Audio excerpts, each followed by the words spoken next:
Yo, halo guys, sebelum gua lanjutin ke pembahasannya, gua nggak bosen-bosen ngingetin ke kalian dulu. Yuk dukung dulu channel ini dengan pencet tombol subscribe dan loncengnya di bawah ini agar kalian tidak ketinggalan update dari channel ini. Dan juga like dan share ke kawan-kawan kalian biar di channel ini semakin dikenal banyak orang. Pastinya dukungan dari kalian sangat gua butuhin untuk ngebuat gua terus semangat dan terus update ke depannya. Oke, kalau gitu kita langsung lanjut aja ke pembahasannya.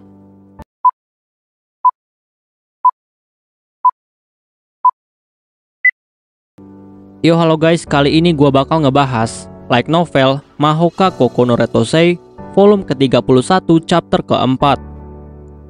Di chapter kali ini bakal diceritain bahwa peperangan akan segera terjadi. Dan Tatsuya sudah menyadari bahwa akan ada serangan dari berbagai pihak.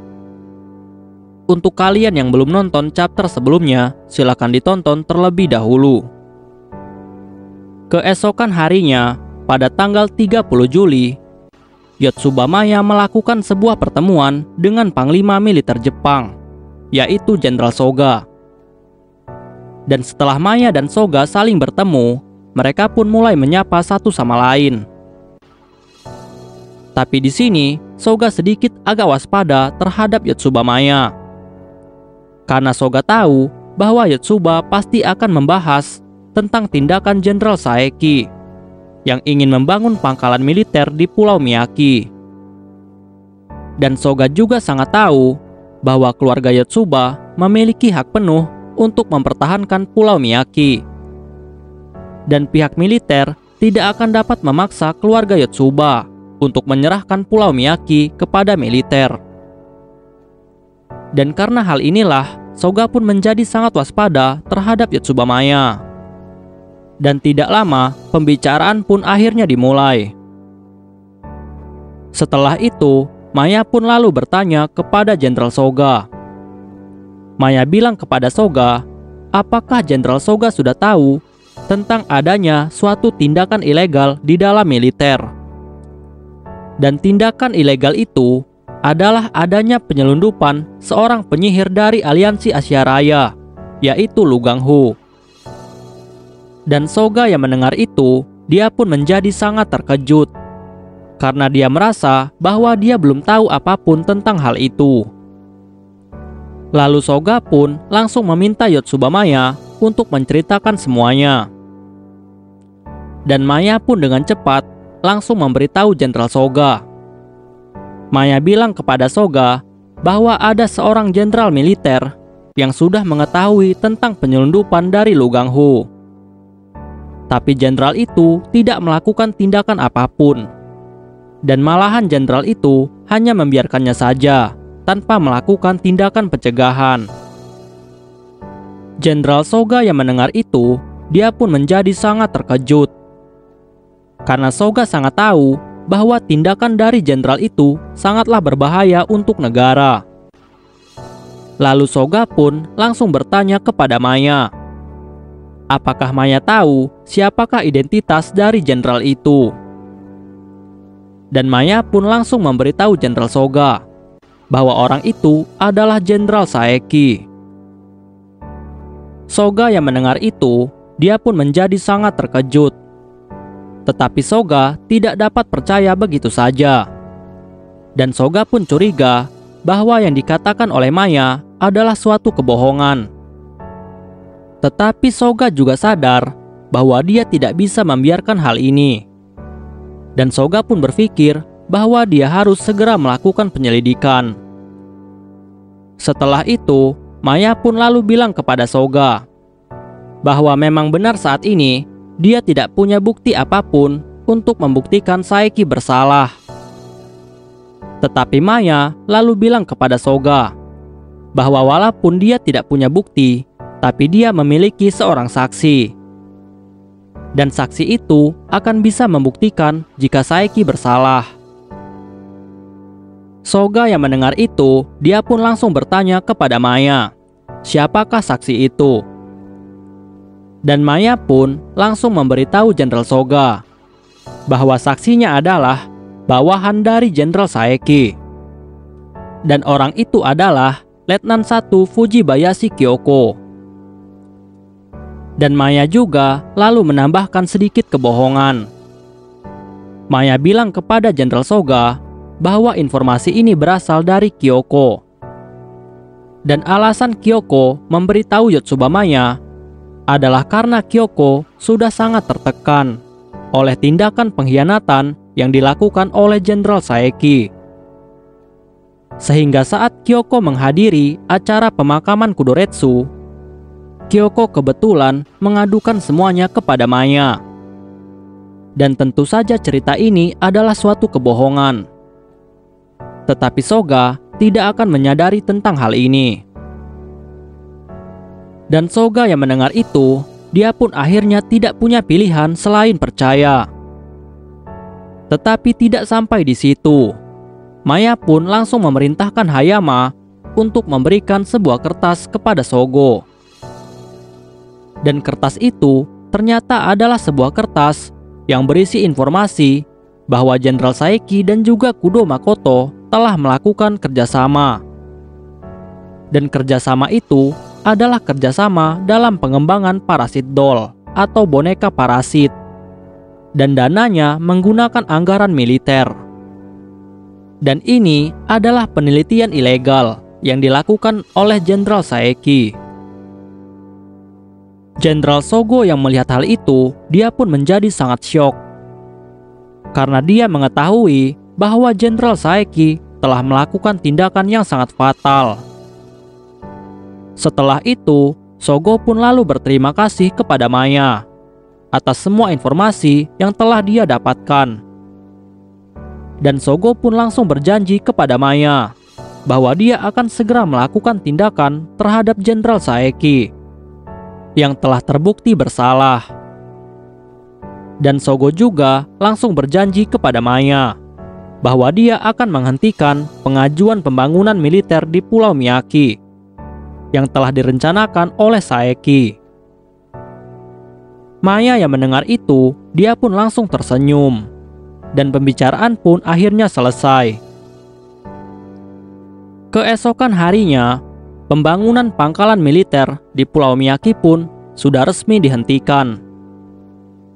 Tapi Jenderal Saeki yang mengetahui hal itu, dia pun masih terus berusaha untuk memaksa melanjutkan pembangunan. Tetapi Kepala Staf Otomo langsung menghentikan Jenderal Saeki. Otomo bilang ke Saeki bahwa pembangunan tidak dapat dilanjutkan kembali. Bahkan Otomo langsung memberikan perintah kepada Jenderal Saeki untuk membawa pasukannya menuju ke timur Hokkaido untuk memperkuat pasukan yang ada di sana. Karena pihak militer Jepang telah mendapatkan suatu informasi bahwa pihak NSU akan memulai invasi. Keesokan harinya, Miyuki pun lalu menerima sebuah panggilan telepon. Dan panggilan itu ternyata berasal dari Honoka. Dan tujuan Honoka menelpon Miyuki adalah karena Honoka ingin mengajak Tatsuya dan juga Miyuki untuk berlibur di villa milik keluarga Shizuku. Dan kali ini Tatsuya dan Miyuki setuju untuk ikut serta. Dan Honoka yang mendengar itu, dia pun menjadi sangat senang. Lalu Honoka bilang kepada Tatsuya bahwa waktu berkumpulnya adalah lusa siang dan pada tanggal 3 Agustus. Dan panggilan pun akhirnya selesai. Lalu pada hari Sabtu tanggal 3 Agustus, rombongan Shizuku, Honoka, Erika, Leo, Mizuki, dan juga Mikihiko, mereka semua langsung menuju ke Pulau Miyaki, menaiki pesawat pribadi milik Shizuku untuk menjemput Miyuki dan juga Tatsuya. Dan mereka semua sampai di Pulau Miyaki lebih awal dari waktu yang telah ditentukan. Di sisi lainnya, ternyata pihak militer Jepang sudah mulai curiga dengan pergerakan militer USNA.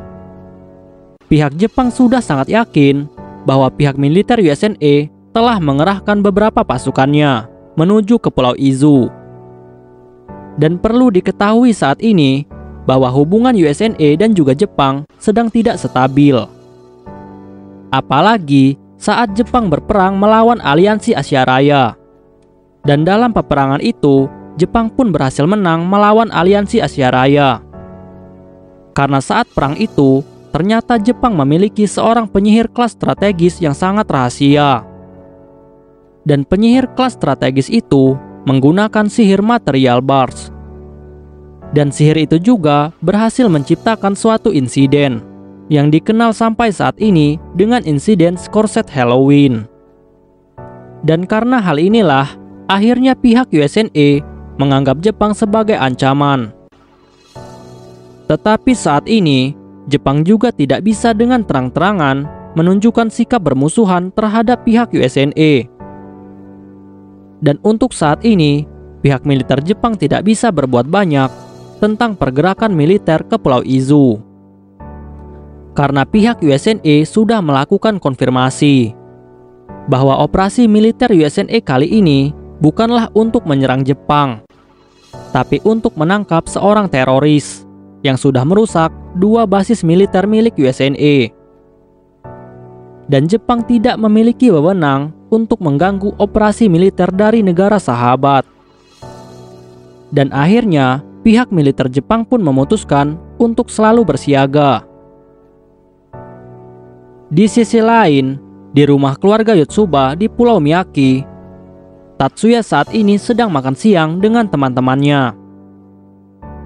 Dan setelah makan siang itu selesai, tiba-tiba Minami langsung menghampiri Tatsuya. Dan Minami bilang kepada Tatsuya bahwa ada sebuah panggilan telepon untuk Tatsuya. Dan Tatsuya yang mendengar itu, dia pun langsung bertanya kepada Minami, dari siapakah telepon itu berasal? Dan Minami pun langsung memberitahu Tatsuya bahwa telepon itu berasal dari rumah utama keluarga Ichijo. Dan yang menelpon adalah putra tertua dari keluarga Ichijo, yaitu Ichijo Masaki. Tatsuya yang mendengar itu, dia pun menjadi sangat terkejut. Karena Tatsuya tidak tahu kenapa Masaki menelpon dirinya. Setelah itu, Tatsuya pun langsung pergi menuju ke ruang tamu untuk mengangkat telepon dari Masaki. Dan tidak lama, panggilan pun akhirnya terhubung. Dan wajah Masaki mulai terlihat di layar monitor.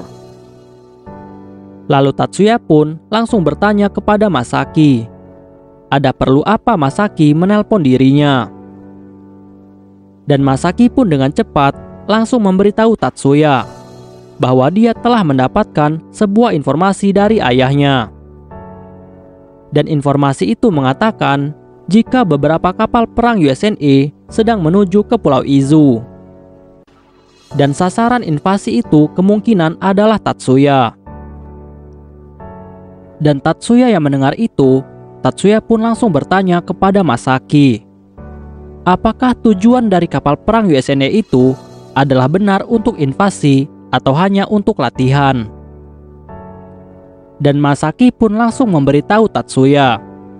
Masaki bilang kepada Tatsuya bahwa pihak militer Jepang sudah secara resmi menanyakan keperluan dari militer USNA yang berlayar menuju ke Pulau Izu. Tapi pihak militer USNA tidak memberikan jawaban apapun. Dan pihak militer Jepang tidak dapat berbuat banyak tentang hal ini. Karena Jepang tidak dapat secara terang-terangan bersikap bermusuhan dengan negara sahabat. Tatsuya yang mendengar itu, Tatsuya pun akhirnya menyimpulkan jika tujuan militer USNA menuju ke Pulau Izu adalah untuk melakukan invasi. Lalu Masaki pun langsung memberitahu Tatsuya bahwa ada 3 kapal perang USNA yang akan langsung berlayar menuju ke Pulau Miyaki. Dan menurut prediksi dari militer Jepang, kapal itu akan tiba di Pulau Miyaki mulai besok pagi. Dan Masaki juga langsung memperingatkan Tatsuya bahwa kemungkinan pihak militer Jepang tidak akan bergerak.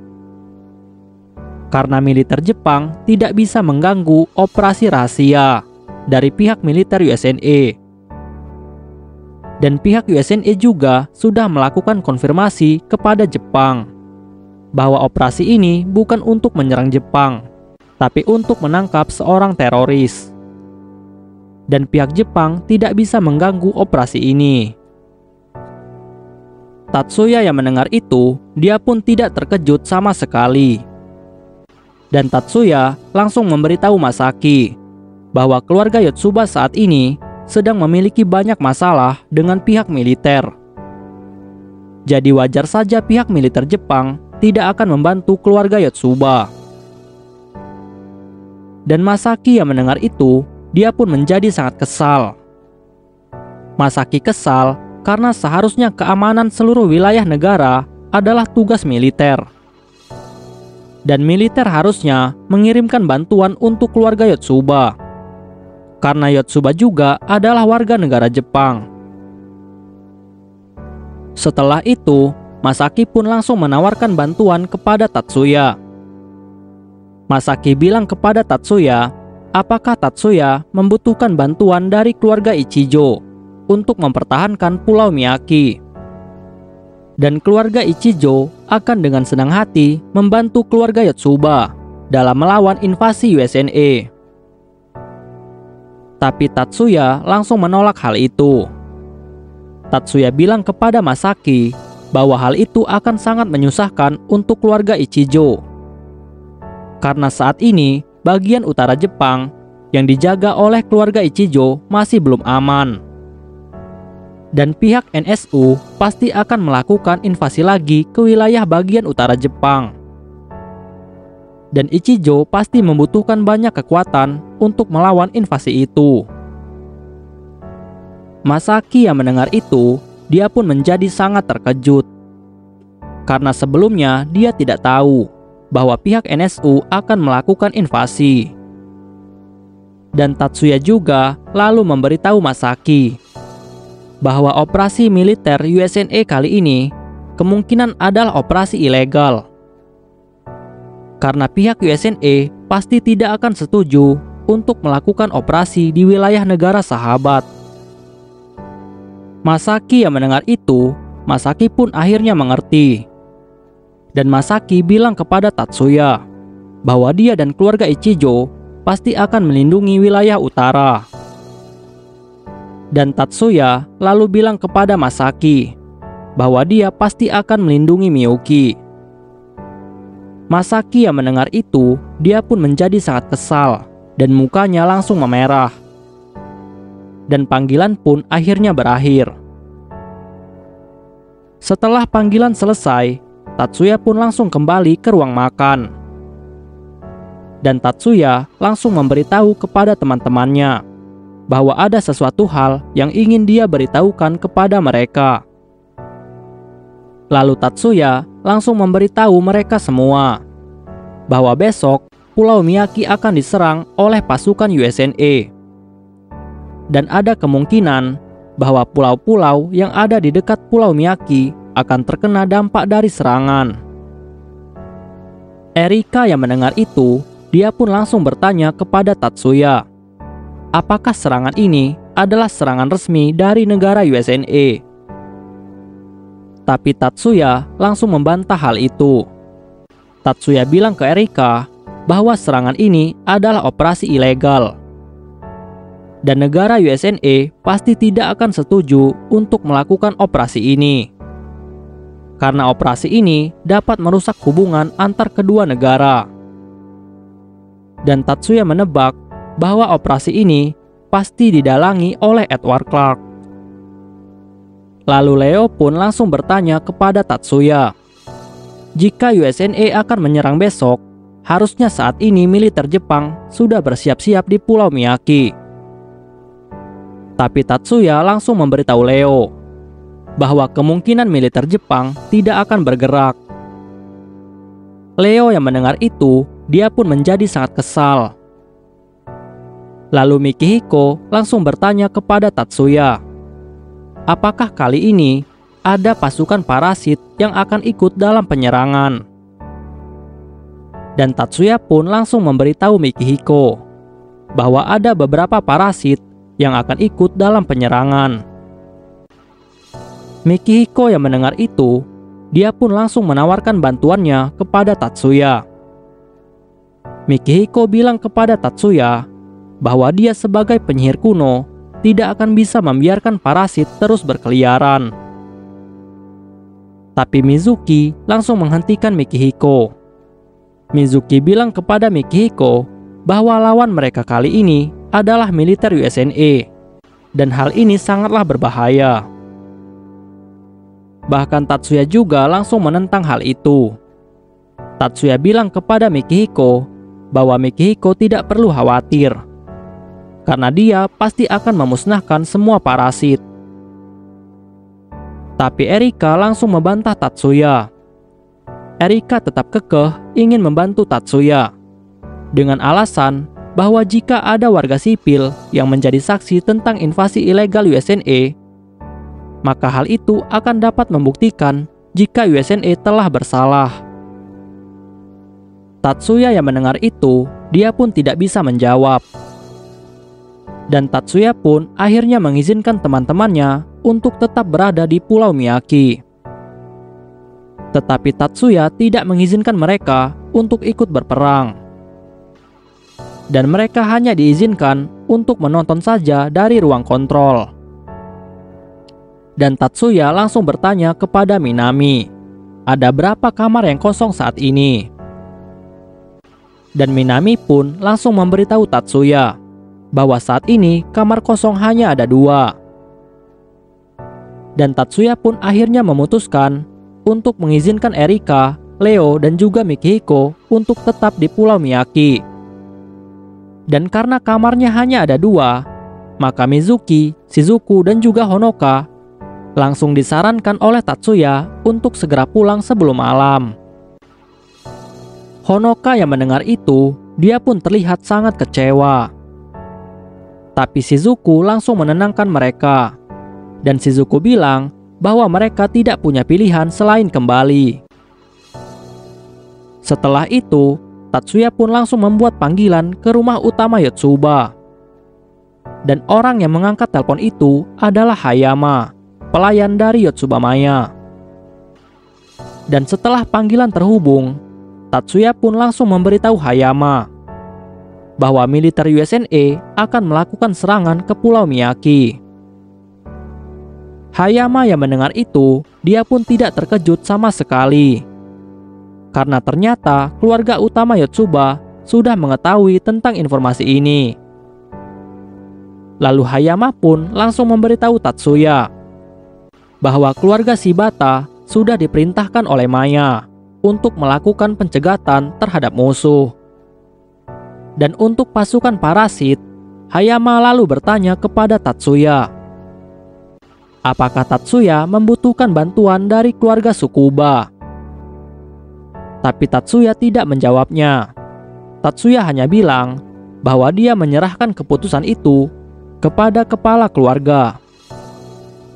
Setelah itu, Tatsuya pun meminta Hayama untuk menyampaikan pesannya kepada Maya. Tatsuya bilang kepada Hayama bahwa dia akan menggunakan seluruh kemampuannya untuk mengalahkan para musuh yang akan melakukan invasi. Dan Tatsuya juga berjanji bahwa dia akan memenuhi janjinya kepada Todo Aoba. Hayama yang mendengar itu, dia pun menjadi sedikit agak tegang, karena dia melihat bahwa Tatsuya terlihat sangat serius. Lalu Hayama langsung bertanya kepada Tatsuya, apakah perang kali ini Tatsuya akan menggunakan sihir material Bards? Dan Tatsuya pun langsung menjawab. Tatsuya bilang kepada Hayama bahwa untuk saat ini dia tidak ada alasan untuk menggunakan sihir itu. Dan panggilan pun akhirnya selesai. Setelah panggilan selesai, Tatsuya pun langsung menemui Miyuki. Dan Tatsuya dengan tegas langsung bilang kepada Miyuki. Tatsuya bilang bahwa sebenarnya dia tidak mau mengajak Miyuki ke medan perang. Tapi di perang kali ini, Tatsuya sangat ingin Miyuki menggunakan kekuatannya. Miyuki yang mendengar itu, dia pun langsung bertanya kepada Tatsuya apa yang harus dia lakukan. Dan Tatsuya pun langsung memberitahu Miyuki bahwa besok pagi USNA akan mulai menyerang. Tapi Tatsuya khawatir bahwa Bezobrazov juga akan bergerak. Dan Tatsuya sangat yakin bahwa Bezobrazov akan mengambil keuntungan dari peperangan ini. Dan Tatsuya sangat khawatir bahwa Bezobrazov akan memanfaatkan kekacauan ini untuk membunuh Tatsuya dengan sihir kelas strategis, yaitu tuman bomba. Dan kemungkinan saat ini Bezobrazov telah mempersiapkan serangan itu. Dan Tatsuya sangat menyadari bahwa dia tidak akan sanggup untuk melawan banyak musuh sekaligus. Apalagi lawannya saat ini adalah USNA dan juga NSU. Dan kedua negara itu memiliki penyihir kelas strategisnya masing-masing. Dan Tatsuya juga lalu memberitahu Miyuki bahwa dia akan menggunakan kesempatan ini untuk memberikan pukulan telak kepada NSU dan juga USNA dengan cara membunuh Edward Clark dan juga Bezobrazov. Dan Tatsuya juga ingin menunjukkan kepada dunia bahwa dia tidak akan segan-segan untuk membunuh siapa saja yang mengganggu hidupnya. Miyuki yang mendengar itu, dia pun menjadi sangat terkejut. Dan sebenarnya Miyuki tidak bisa menerima jika Tatsuya harus membunuh. Tapi saat ini Miyuki sangat mengerti keadaannya. Setelah itu, Tatsuya pun langsung memberitahu Miyuki bahwa di perang kali ini dia tidak akan menggunakan material bars. Dan Tatsuya juga ingin bahwa invasi kapal perang USNA dan juga NSU harus dinetralkan terlebih dahulu. Miyuki yang mendengar itu, dia pun akhirnya mengerti kenapa Tatsuya ingin meminta bantuannya. Miyuki tahu bahwa Tatsuya meminta bantuannya untuk menggunakan sihir pembekuan massal miliknya.